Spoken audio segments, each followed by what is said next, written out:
Hello, everybody, and thank you so much for joining us here tonight. My name is Sean Fay Wolf. My name's Alyssa Vitello. And I'm Mason Martin. And you are watching 20-Somethings TV.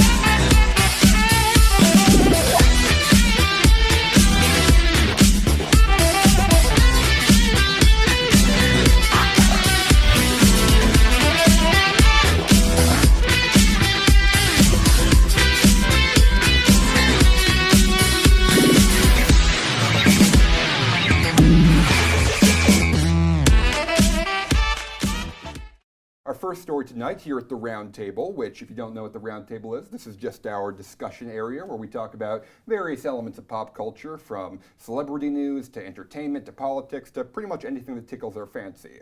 And what we've decided to talk about tonight is actually one of the biggest superstars in the music world has gotten herself into some hot water for some things that she's said both a while ago and recently. And this, of course, is the worldwide superstar CARDI B. Obviously one of the biggest rappers in the world, has several #1 hits to her name, extremely successful. And the reason she's under fire is because some social media posts, some old social media posts were recently uncovered where she talked about her previous life before she became successful, where, among other things, that she drugged and stole from men in order to survive. She would seduce them and then basically steal from them when they came back with her. And that's, so there are more elements to this story too, but just first off, how does it, what are you guys' thoughts on one of the biggest superstars in the world doing something like that? I wasn't shocked. I feel like she's not one to really watch what she says anyways.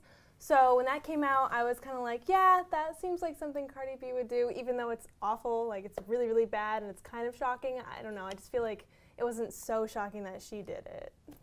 Yeah. I was pretty upset by it. It kind of took me off guard. I didn't hear about it at first, and I didn't really know much about Cardi B, just really listened to her music, so it took me by surprise. Yeah.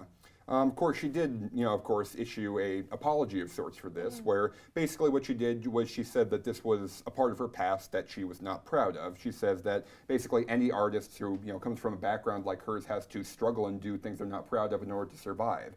And she specifically went out of her way to say she's never going to try and talk about or glorify this type of behavior in her music, specifically because it's something that she's not proud of. That's the most important thing, I think. I think if she didn't say that, I'd be way more grossed out. I feel like the fact that she's not glorifying it, and it was just in her past, and that was the part that I was kind of okay with, but then... Yeah, there is one more, it's kind of like a 3-part story where it's like, then, and then finally, the biggest of all, you have a quote where she's responding to people still, giving her, still calling her out for this. They're still going even after she said that.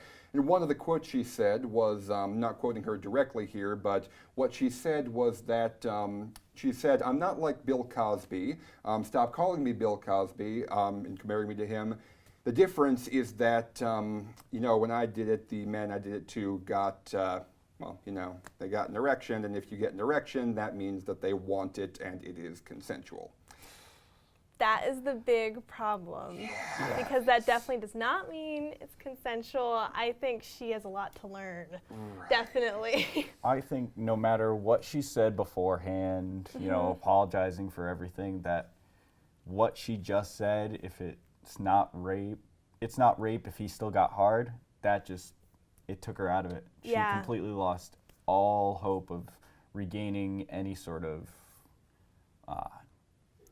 what's the word I'm looking for? Any sort of rehabilitation in the public eye. Yeah. Yeah, I can see that, because it's like before when she said that, when she put her apology out, even if you don't agree with that apologizing makes it, or fixes that, you can at least conceivably see both sides of the argument there. You can see how she was obviously a very, a poor person in a desperate situation trying to do what she can to survive, which does by no means makes it okay, but it's something she's not proud of. You can understand where, you could find it in your heart to forgive her for something like that. Again, considering that she's apologizing, but to then follow it up by saying something like that, I think is just it's just really gross. Yeah, she has a lot of learning to do. Yeah, definitely a lot of learning to do. Of course, she's not the only musical artist making headlines, and of course. But more fortunately, this next artist we're going to be talking about actually has some making headlines for some better reasons, and we are going to switch out one of our panelists really quickly, and we'll get back to you in 3, 2, 1. Hello and welcome back. In this segment, we are going to be talking about another one of the biggest pop stars in the world.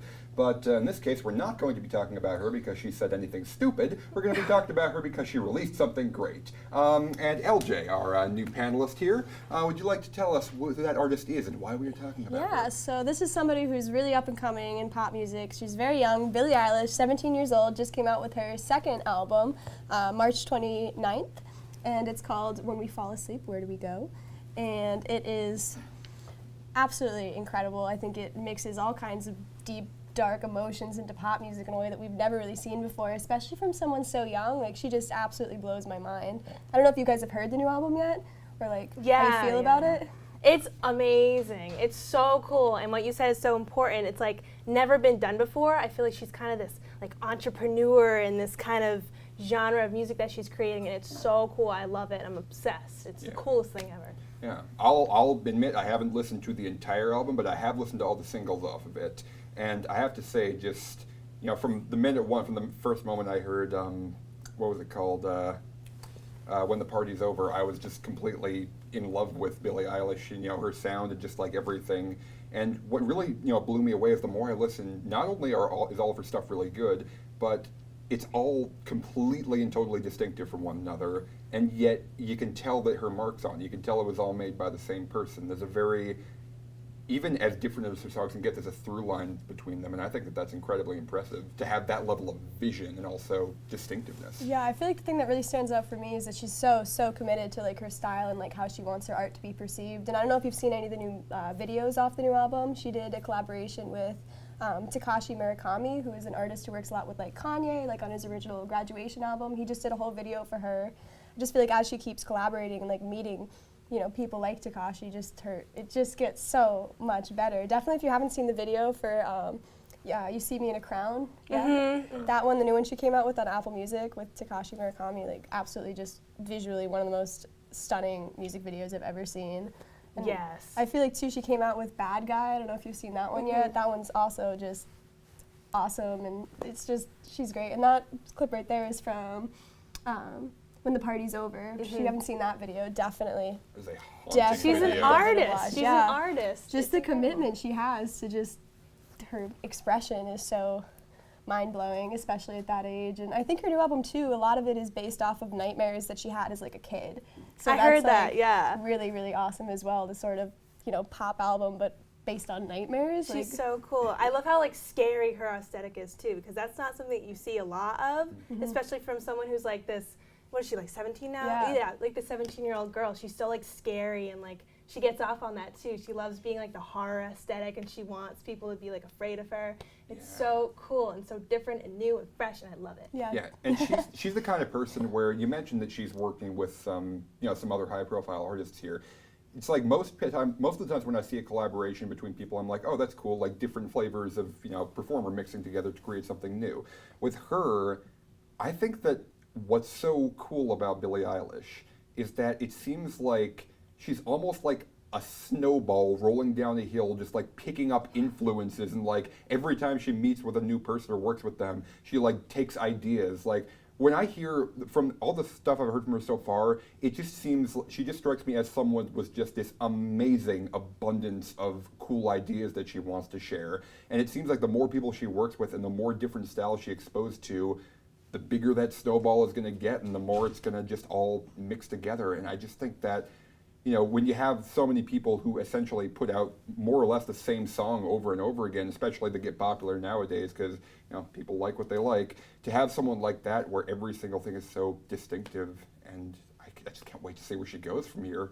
Yeah, I think it's interesting too, like a lot of the way that she writes her songs, that she'll take pieces from like other songs she wrote when she was younger. So this is like, oh, I didn't know that. literally like 10-year-old Billie Eilish, like some of her lyrics are involved in current Billie Eilish. So it's just cool too how she takes literally influences, not even from just the present, but like the past, and merges it into this just wonderful thing, I guess. I don't even know how to describe Billie Eilish. You definitely gotta watch those videos and listen to the new album, because you really gotta get a piece of this girl's vibe, seriously. Yeah, honestly, I feel like she's changing the industry of music, so got to get ahead of that and pay attention to her. She's awesome. And popular too. It really, people have broader taste than you would give them credit for. Yeah.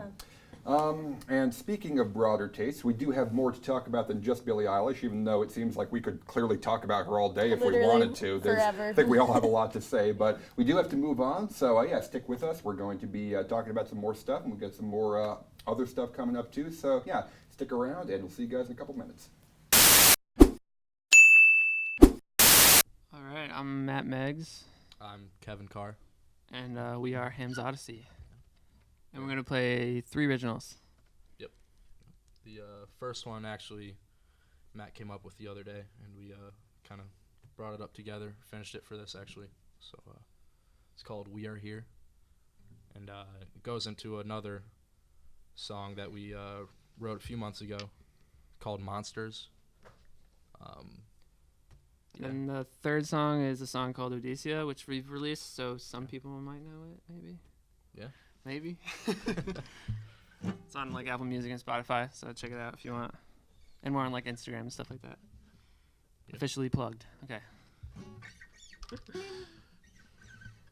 We're good to go? Cool.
We are here by your trees. We are here, the grass is greener. We are here, there are no trees. We are here, the grass is greener.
Hello, everyone, and welcome back to 20Somethings TV. In this segment, we're going to talk about a very popular, I'd say popular, kind of unpopular between some people, well-known discussion of vaping. However, we're going to introduce our guests, Sunny Davis. Hello. And LJ. But you can call me Daddy. Thank you very much, LJ. So recently, article came out from the FDA that they've reported, now it's not for certain yet, but they've reported that nicotine and vaping may cause seizures. Oh no. Now, there have already been at least 35 reports of young people and older people, just e-cigarette and vaping users in general, that have reported seizures. So, what do we feel about this, guys? You know, as someone who does vape on the regular, I'm really not that worried about it, because as most vapors, I started smoking cigarettes and then kind of worked towards the vape option. And if you're that concerned about health issues in your smoking, I don't think you're smoking for the right reasons. You know what I'm saying? You're right, but it's not the people that are smoking that are worried. It's everyone else. They're worried for the people who are smoking. Right. Okay. They want to try and stop this whole epidemic of vaping users. My favorite quote is from spokesman Gary Conley for the American Vaping Association. He called the FDA announcement incredibly irresponsible. It would actually be highly unusual if zero consumers of a product used by millions of adults over the last decade reported suffering a seizure, said in a statement, which I find is, that's just like basically, I want to relate it to like Donald Trump with his claims that he makes with some things where it's just like, I don't know, the spokesman's like, oh yeah, everyone gets seizures, so it can't be related to like smoking. Personally, I'm not a fan of it, but I accept that people make their own decisions. It's just not something I do. I kind of look at it like, I'm going to die anyway, you know what I mean? I'm kind of on the fast track for that with a lot of my other health issues already. Listen. That's just my lungs. That's just how they sound, you know what I'm saying? So, I'm going anyway. If I go by seizure, heart attack, in a dumpster somewhere, it doesn't really matter to me, I'm going to be vaping the whole way through. Well, at least you're going for it, LJ. And it could be with that quote you came up with, how, vaping and smoking has been around for a while. Well, why haven't there been more cases like that guy was putting up? Or, it could just be a coincidence. But You can vape my water. maybe It'll still taste fine. Maybe it's just that this new line of nicotine and vaping has started to connect to seizures, because we're coming out with new products on the regular. If you kind of look at the tobacco industries too, back in the day, they very, very clearly knew that they were killing people and then just kind of lied about it for a long time until eventually people started dying and then they were like, okay, yeah, you got us. I feel like this is a similar thing, especially with vapes, because we don't know how it's going to affect us 70 years down the line. I'm not really expecting to make it that far, but, we'll find out. Mm-hmm. Also, one vape cart is equal to one whole package of cigarettes, so that's... You smell a lot better, though, after. Much, much better. Yes. So, yeah, just keep vaping. Don't worry about the health problems. You're going to be fine. Don't do drugs. As LJ says, you're going to die anyway, and you're going to end it all anyway, just like we're ending this segment. So I want to thank Sunny and LJ both for joining us on this wonderful vape session. And we'll be back. It's my cloud, Sonny. And we'll be back yeah, to 20-somethings TV later on. Thank you. Thank you. LJ.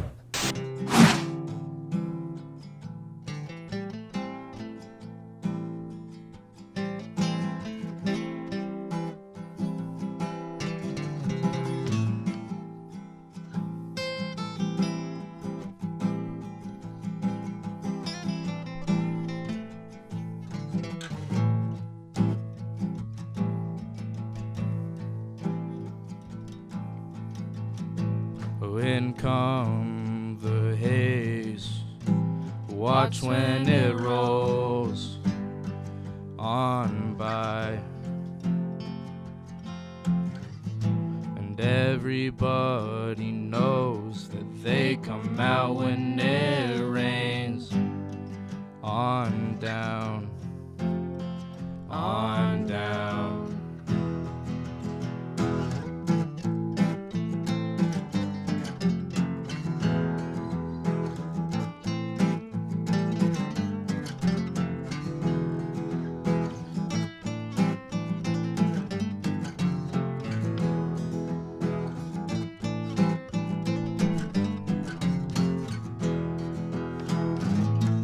In come the mountains, see how they climb, no one side.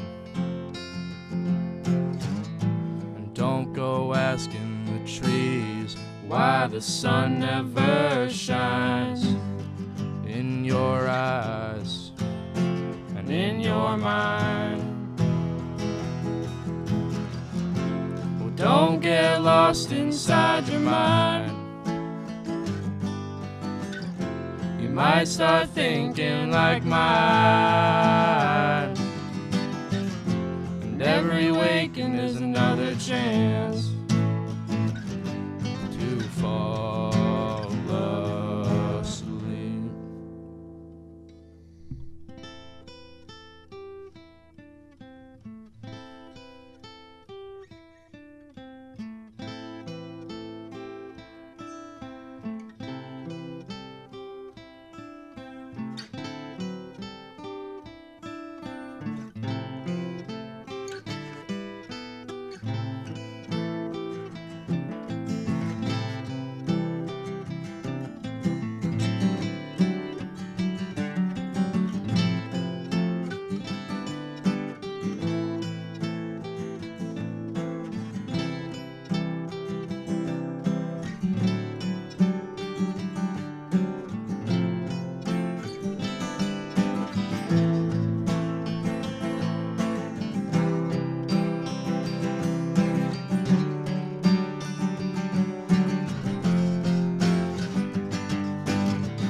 Hello everyone, welcome back to 20Somethings TV. In this segment, we've cut out one of the hosts, but we brought in our resident guest host and Marvel expert, Matthew Leake.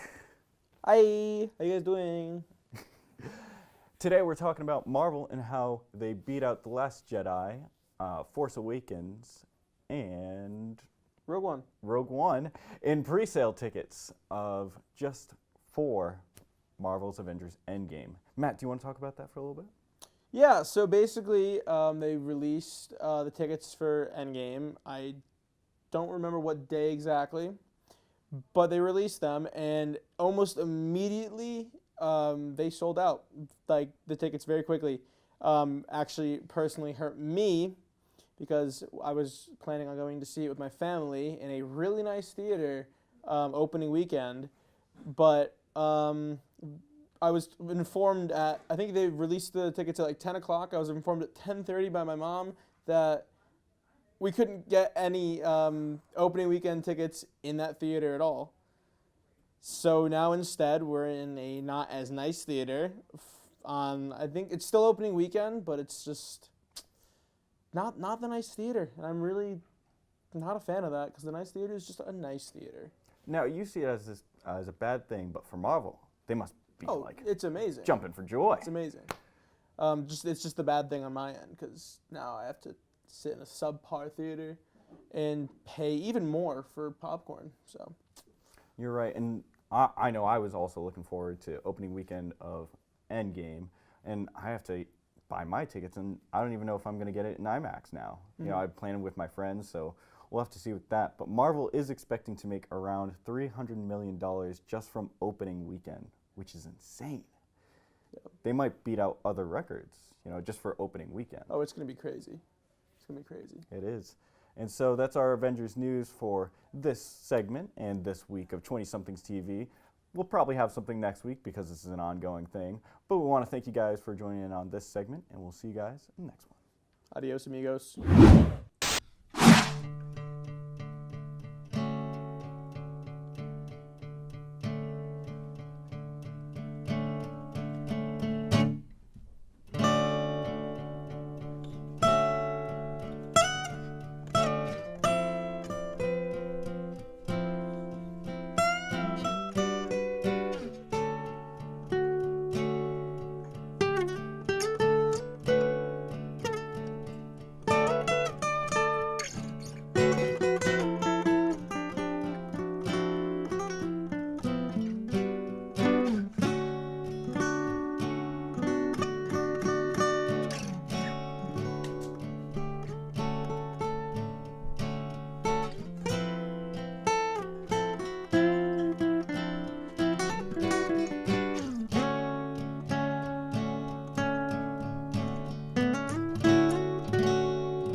We are here by your trees.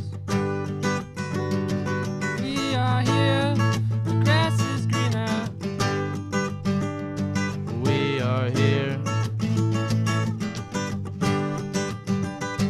We are here, the grass is greener.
Hello, everybody. We're back, and right now we're going to talk about Game of Thrones. So they've been releasing teasers, trailers, getting everybody hype, and it's so exciting. I mean, personally, as a huge fan myself, I'm so pumped for the new season coming up on April 14th. See, I get what you're saying. I used to be myself very, very into the show, but lately this last season just, it didn't impress me. I feel like, I don't know, I'm just not so happy with the direction they're taking writing-wise. I feel like they've kind of given up on a few characters. I think there's a lot of plots involved now that don't necessarily have to be involved. What characters do you think like not really are doing it for you? Well, I don't really want to give anything away. Oh, true, yeah, we don't. But, you know, in this last season there was a relationship of some kind grown between Jon and Daenerys. They finally got to meet, and you know, some things happened. And I just didn't think that made any sense at all. I don't know. That just seemed like a very big heterosexual cop-out. I guess that's more of a personal thing, but I don't know. I just feel like it's going to have a very anticlimactic ending. Which is unfortunate. I don't know. How are you feeling about it? I mean, I think it could be dangerous because with a show like this, they've been filming for like 10 years, I think. So that's a lot of years, and that's a lot of anticipation and building things up. And, you know, a lot of people their expectations are like huge, so you got to satisfy that. I mean, you can't have fans going away unhappy, so. Yeah, that's true. I also just feel like the books, though, they're not exactly finished either, so I'm not sure how that's gonna work if the TV's done before the books. Does like the writer have any idea? Is it just, you know, the Game of Thrones people taking over and HBO and just going however they want to? I don't know, just this whole last season seemed very just kind of all over the place for me. It didn't have that same Game of Thrones feel. You know what I'm saying? That you know? Yeah, I can see that. I can see that. I mean, I still enjoy watching it. I feel like for me it's more of a tradition, so I look forward to like sitting down and like watching it. Yeah, I'm still definitely gonna watch it. Yeah, absolutely. But I can see your point. I can definitely see your point. Yeah, I'm just interested to see how they tie it all off, because especially if, you know, people who've been watching the show for this long, like we are emotionally invested in so many people. Like, there's so many different subplots and categories of things, and it's weird that it's all finally coming together, and I don't think that we really know how it's going to work out.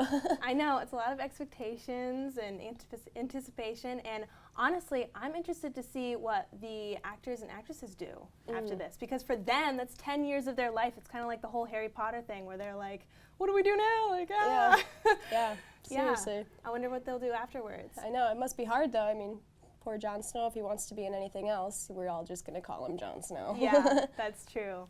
Typecasting, that's a danger. Definitely. Yeah. Who's your favorite character in the show? Who are you most excited to see come back? Daenerys, of course. That's like my inspo, of course. I'm gonna get a wig. I'm just gonna walk around campus. You're gonna see her. Oh yeah. That's Daenerys. That's me. I can't wait for that. It's funny you say that. I was actually hoping to dress up like the Hound. Oh. It's a little bit of a different vibe, but I think okay, a little bit. I think that'll give off like the vibe on campus I want people to perceive. Yes. Just a like huge, kind of grotesque, half-burnt man, you know? Yeah, assert your dominance. Yeah, like, exactly. I'm not playing. Yeah, or maybe the Mountain. Maybe I'll want to be the Mountain. That would be good. I'm excited to see him come back, honestly. Yeah. That was, I feel like, my personal favorite character, because he's just horrifying and grotesque.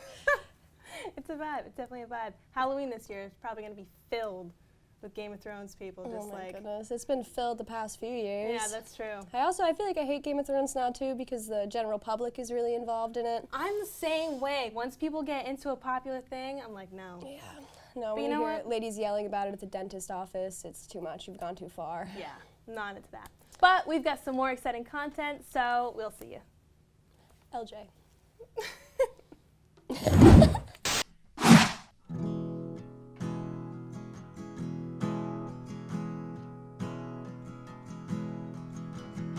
There once was a lady down by the bay. We all watching her float away slow.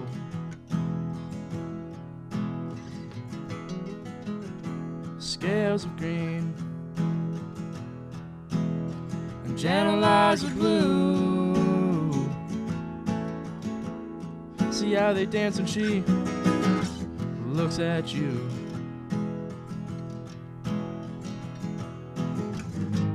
But she's leaving with nowhere to go.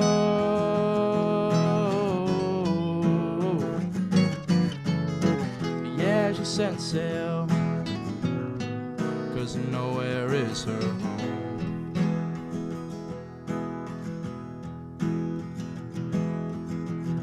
The queen of the sea and the queen of you and me. But the wild winds are blowing free.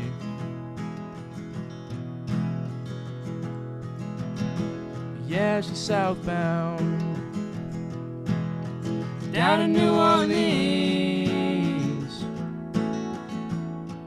drowning men in her voodoo dreams.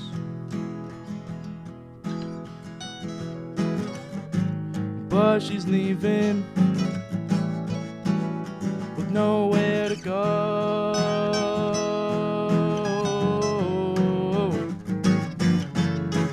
Yeah, she's setting sail, 'cause nowhere is her home.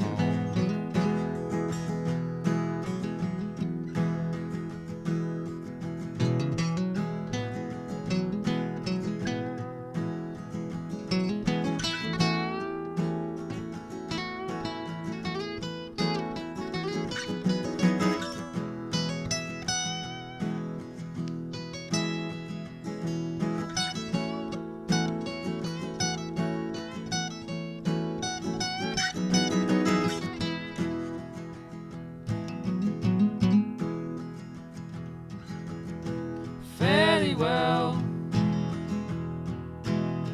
ODYSSEY, long may you run.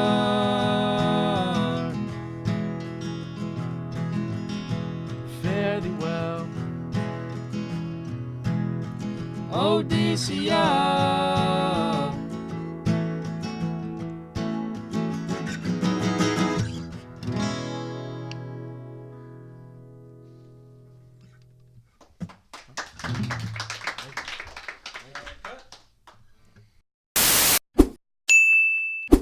Welcome back. For our final segment of the evening, we are going to take a wonderful trip over to the lovely world of the Professional wrestling, WrestleMania. Ooh, yeah. grr, roar, excitement. So what this about it? past Sunday on April 7th, we had WrestleMania 35, and the big thing, part of WrestleMania 35, was that headlining the event in the main event was an all-women's match. It would be for the first time since WrestleMania has begun that women would be taking over the show as the main event. And so first off, I want to get your guys' thoughts on that. What do we think of how progressive WWE is being? Girl power, it's sick, yeah. That's awesome. Yeah, if Yeah. these ladies can put on an awesome show, which they can, then yeah, for sure, anyone can put on an awesome show. And they have huge fan bases too, like Rhonda, so yeah. Absolutely. And for those who don't know, the main event of WrestleMania was Ronda Rousey versus Becky Lynch versus Charlotte Flair. So it was huge because you had Ronda Rousey, an old MMA fighter, a UFC. We had Charlotte Flair. Her father was Ric Flair, 16-time world champion. Woo! Legendary. And Becky Lynch had been making moves and gaining a lot of momentum into this event with fan support. However, the bad side to this was how long the event ran. Now, the event ran a total of about 7.5 hours. And for those in attendance, that really drained them of their energy. So some may have thought that it depleted the enthusiasm or the credibility of the main event because of how long the event ran. Everyone was so tired, nobody was really into it, and so it kind of fell flat a little bit. Mm-hmm. Yeah, I want to know whose bright idea it was to have it run for 7 hours. I mean, even NFL fanatics aren't like, yeah, football for 7 hours, and that's like football, Right. It's like Like even wrestling things for I 7 hours. yeah, like even things I like I wouldn't want to do for 7 hours Yeah. straight. It's just like No, exactly. burn out. Yeah. Not only watching it, because I was at the comfort of home watching WrestleMania, but to be in those seats at the MetLife Stadium, sitting there, some seats are crappier than others, and oh God, I couldn't imagine sitting there for 7.5 hours. That's crazy. That's just like a school day almost. Right. That's like more than a school day in a yeah, lot yeah, of places. that's insane. Yeah, it's just, and I think that that's like a real, I mean, that's a real shame because you have this event, which is this, great beacon of progress. It's really, and then to have something that should have been, so happy like that, just kind of shot down by poor management, and not any of the fault of the people, who are performing, just like the poor management of the people putting it together. That just really sucks. It's a shame. Yeah, and this has been happening for the past few WrestleManias. They've been going this long, maybe a little bit shorter, but it's ruined the credibility of the main event. And so people are kind of upset that the women's match wasn't as high as it should have been. Mm-hmm. Yeah, I guess you just need to know when to have restraint and to really, wrap things up. Speaking of which, I think it is about time for us to wrap up our show here today. Thank you guys so much for joining us here today. We have had a lot of really great discussions. I'd like to say thank you to our other panelists, Matt, LJ, and Sunny, for joining us here today. And yeah, I think we're going to wrap it up. I'm Sean Fay Wolf. I'm Alyssa Vitello. And I'm Mason Martin. Woo yeah! And this has been 20 Somethings TV, over and out.